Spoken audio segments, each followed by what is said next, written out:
Sa panahon ngayon, madalas na tayo umaasa sa gamot na galing sa botika. Ngunit, alam mo bang, may mga halamang gamot na kinikilala ng Department of Health na maaaring makatulong sa ating kalusugan. Halina't alamin ang 10 halaman na ito. Una, ang tsaang gubat na nakakatulong sa pananakit ng tiyan.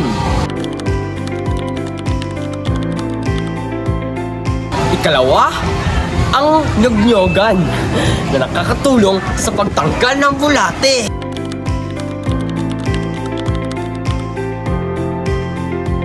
Ikatlo, ang yerba buena na nakakatulong sa paglihom ng pananakit ng katawan.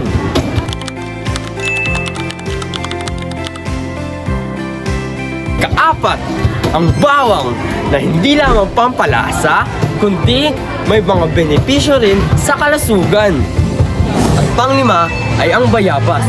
Ang dahon nito ay nakakatulong sa paglinis ng sugat.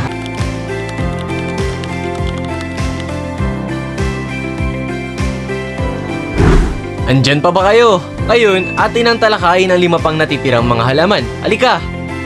Ika-6, ang kapulko. Ginagamit ito para sa mga fungal infection tulad ng buni at an-an.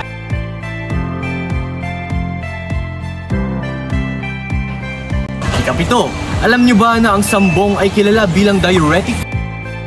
A diuretic is any substance, such as medicine or drink, that makes your body pass more urine, often called water pills. They help your kidneys remove extra salt and water from your body. At ginagamit ito para sa kalusugan ng ating mga bato. Narito ang itsura ng sambong. Ika-8, ang ating ulasimang bato na tumutulong naman sa ating gout at saka rheuma.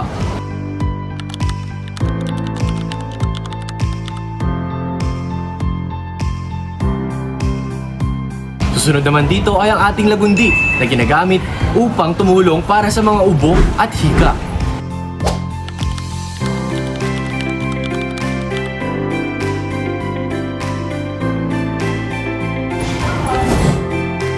At sa huli ay ang ating ampalaya na tumutulong naman para sa pagkontrol ng ating blood sugar.